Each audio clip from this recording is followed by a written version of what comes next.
South Calcutta law college में gangrape, FIR में सिर्फ अक्षर दर्ज, नाम गायब। बेटियां पूछ रही है क्या राजनीति बलात्कार से बड़ी है। नमस्कार, मैं हूं पूनम आपके साथ। आप देख रहे हैं न्यूज़ 24 बुलेटिन।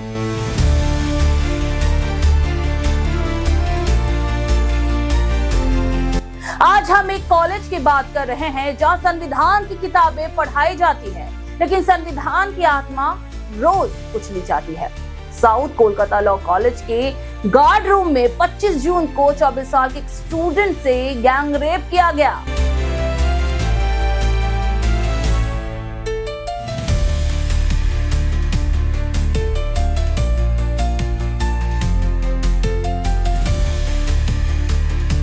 आरोप टीएमसी से जुड़े मनोजीत मिश्रा पर है। इस केस में दो और आरोपी जैब अहमद और प्रमीत मुखर्जी है। दोनों कॉलेज में पढ़ते हैं, जबकि मनोजीत 2013 से लेकर 2017 तक इस कॉलेज में था। मनोजीत के टीएमसी के बड़े नेताओं से नजदीकी की वजह से उसका कुछ नहीं बिगड़ा। साल 2016 में उसे जिस लॉ कॉलेज में रस्टिकेट किया गया था, अभी 1.5 महीने पहले उसे वही नौकरी पर रख लिया गया। 2017 में मनोजीत कॉलेज से पास आउट हो गया था। वो अभी लॉ कॉलेज में कैजुअल स्टाफ के तौर पर काम कर रहा था। साथ ही अलीपुर कोर्ट में बतौर क्रिमिनल लॉयर वकालत करता था। 2013 में उसने एक युवक को चाकू मारा। लॉ कॉलेज का स्टूडेंट होने की वजह से वो पुलिस से बच गया। कॉलेज आते ही उसने तृणमूल परिषद ज्वाइन कर ली। धीरे धीरे उसका नाम बढ़ने लगा। साल 2016 में उसने कॉलेज में तोड़फोड़ की थी, इसलिए उसे रस्टिकेट कर दिया गया था। फिर साल 2017 में वो दोबारा कॉलेज आया। उसने स्टूडेंट यूनियन में शामिल होने की कोशिश की, लेकिन उसका विरोध किया गया क्योंकि उस पर पहले से क्रिमिनल केस चल रहे थे। इसके बाद से उसकी दादागिरी बढ़ती चली गई।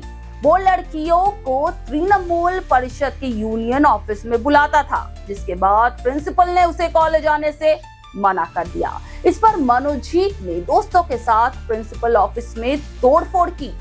2017 में ही मनोजीत पर कॉलेज कैंपस में सीसीटीवी कैमरा तोड़ने, झगड़ने और चोरी के आरोप भी लगे। साल 2022 में एक महिला ने उसके खिलाफ छेड़छाड़ की शिकायत की। अभी पिछले साल उसने सिक्योरिटी गार्ड से मारपीट की। मनोजीत लड़कियों को यूनियन रूम में बुलाता था, उनके साथ शराब पीता था। उसने अपने जूनियर को किडनैप करने की कोशिश भी की। पिछले कुछ साल में उस पर स्टूडेंट्स को बंधक बनाने, उगाही करने, छेड़छाड़ के केस दर्ज किए गए, लेकिन कार्रवाई नहीं हुई। 2022 में फर्स्ट ईयर के एक स्टूडेंट ने थाने में रैगिंग, सेक्सुअल हैरेसमेंट और धमकाने की शिकायत की, लेकिन उस पर ध्यान नहीं दिया गया। लेकिन सबसे हैरत की बात यह है कि वो अब भी कॉलेज में नौकरी पर था। पर सवाल है, क्यों और किसके कहने पर? क्या ममता बनर्जी को नहीं पता कि उनकी पार्टी के छात्र संगठन में क्या हो रहा है? क्या वो भी इस खामोशी में भागीदार हैं, या फिर लड़कियों की चीख बंगाल की सत्ता के गलियारों तक पहुंचते ही नहीं? और सबसे शर्मनाक बात यह है कि एफआईआर में आरोपियों का पूरा नाम तक नहीं लिखा गया है ना?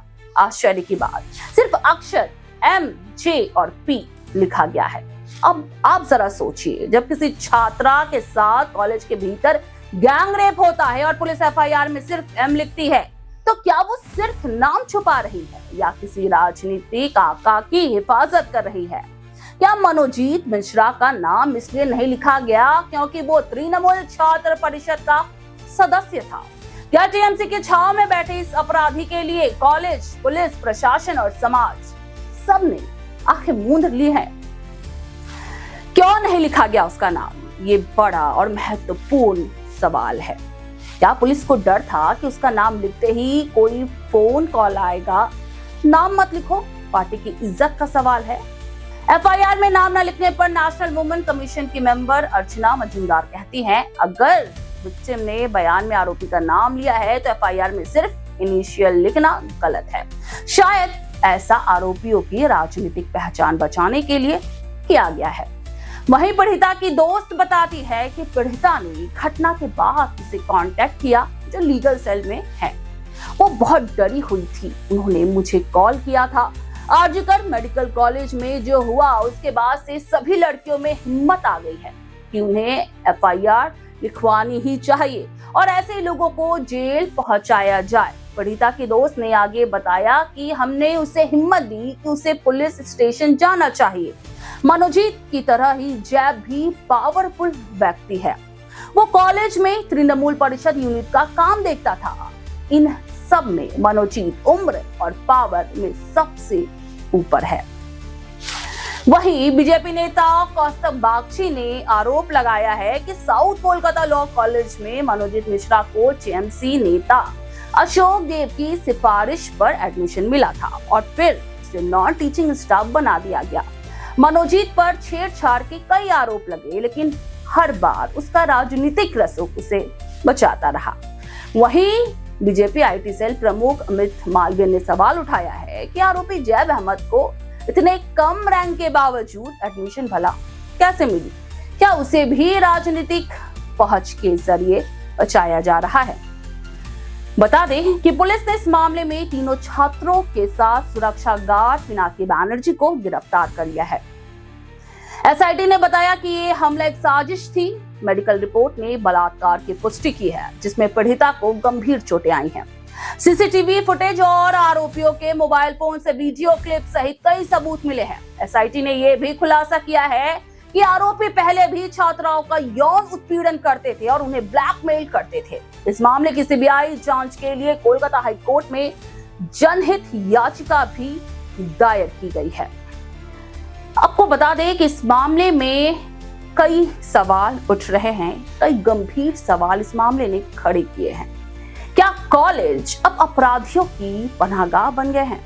क्या शिक्षा संस्थान अब छात्राओं के लिए खतरा बन चुके हैं? क्या एफआईआर में नाम ना लिखना बंगाल पुलिस का नया मॉडल है? क्या सरकार बलात्कारियों को संरक्षण दे रही है? क्योंकि जब किसी छात्रा के साथ बलात्कार होता है और आरोपी का नाम छिपा लिया जाता है तो ये सिर्फ सिस्टम की नाकामी नहीं होती, ये लोकतंत्र की हत्या होती है। अगर ये रेप यूपी या गुजरात में हुआ होता तो क्या बंगाल की मुख्यमंत्री ममता बनर्जी ट्वीट नहीं करती? आज उनकी ही सरकार के तहत एक छात्रा को कॉलेज में रेप किया गया और वो खामोश हैं। आज बेटियां पूछ रही हैं, हम पढ़ने कहां जाए, किससे सुरक्षा मांगे? कब तक एफआईआर में नाम की जगह अक्षर लिखे जाएंगे? ये सवाल आपसे है ममता जी, क्योंकि जब सत्ता चुप रहती है तो अपराध बोलता है। खैर, आप इस बारे में क्या राय रखते हैं हमें कमेंट सेक्शन में जरूर बताएं और हाँ, इसी तरह से हमारे चैनल को सपोर्ट करते रहें और हमें ये भी बताएं कि आप हमारे चैनल पर कौन से मुद्दे पर चर्चा करते हुए हमें देखना चाहते हैं। और हाँ, अगर अब तक आपने हमारे चैनल को सब्सक्राइब नहीं किया है तो सब्सक्राइब कर ले और नोटिफिकेशन बेल को दबाना ना भूले ताकि आप तक हमारी खबर सबसे पहले पहुंचे।